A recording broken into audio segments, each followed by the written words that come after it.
Welcome back to Ultimate Combat Radio. Mike Stidham here, talking a little mixed martial arts. This segment is brought to you by Tim Goodwin Chiropractic, located next door to Treehouse at 12300 South in Draper. I also want to throw a shout out to Dr. Ted Kyle at Salt Lake MRI. He did an MRI on my shoulder this last weekend. While the prognosis was rather grim, he really took the time to explain to me exactly what the injury was and what my options are moving forward. And I've never been more impressed with a doctor than I am with Dr. Kyle. He was a super cool guy, too. And you could tell he lifts weights and he's an athletic guy himself. So check him out. He's down there at Salt Lake MRI in South Jordan. Yeah, much like Tim Goodwin, who also is obviously an athletic guy, right, and understands the world of an athlete. So are these two going to work together now to get you better? They are, and that's what's really cool about it, because they're the same, first of all, personalities, and then they're super enthusiastic guys about what they do. But they also just they take the time to let you know exactly what's happening with you. And you know, Ted Kyle, man, he's just one of those guys that right away you felt like, yeah, you trust him. And he gave me, you know, we mapped out what it is. He says, look, you're 44 years old. What do you plan to do with your career? I mean, are you trying to compete? If you are, this is what we want to do. If not, this is how much pain you're going to be in 10 years if you don't have surgery, you know, those kind of things. So it was a bad experience, but it was a good experience all at the same time. It's good to see this happening. I'm hands down, Mike Stidham is the toughest SOB I've ever met.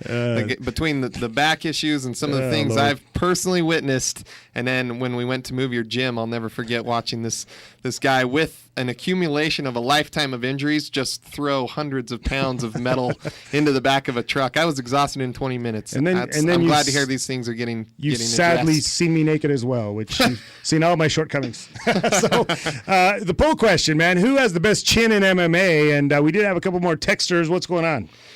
Well, I see another vote for Roy Nelson, and I see another text that says, didn't Mythbusters bust the poppy seed claim? And I love ruining people's day with Mythbusters stuff. Yeah. I quote it all the time, but I didn't catch this particular episode. I don't know if they're... And I thought that's what I had heard. I'd always thought that this is one of those wives' tales, but I did a lot of research after this happened to Jan, and I've come to find out that no, in fact, that it is legitimately can cause a positive. Yeah. So what was the other one we had? Somebody says, tell Jan my brother took a Percocet 8 hours before his fight and he still passed, or before his drug test and he still passed. I'm going to tell you that I know a lot of fighters.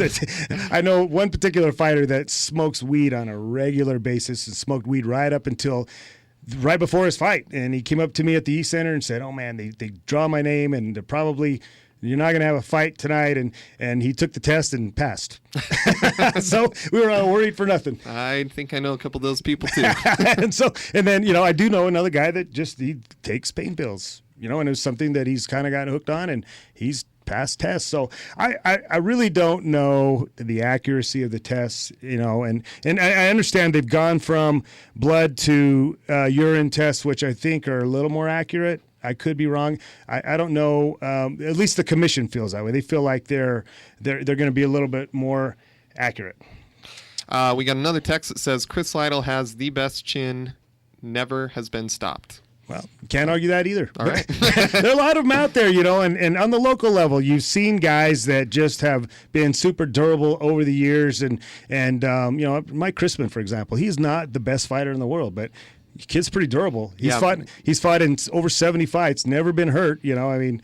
Mike Crispin, Jake Paul, Steve Sharp, all local guys that come to mind that I've seen take some heavy shots Brandon and have never Melendez, been knocked out. You know, I mean, Brandon has been knocked out, but I've seen him just in some wars. You know, he's one of those kids that you got to have to say, man, they're just tough guys.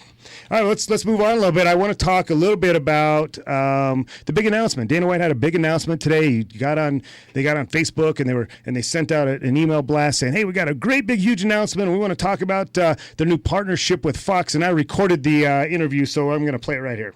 Hey everybody, thank you for calling in today. We appreciate it, especially on such short notice.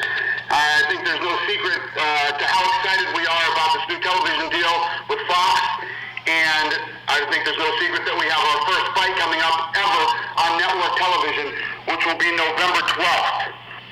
And to dive right into it without wasting any time, I think that most of the people that know about the UFC and the rapid growth that we've had over the last 10 years, and I think one of the big reasons for that is we deliver.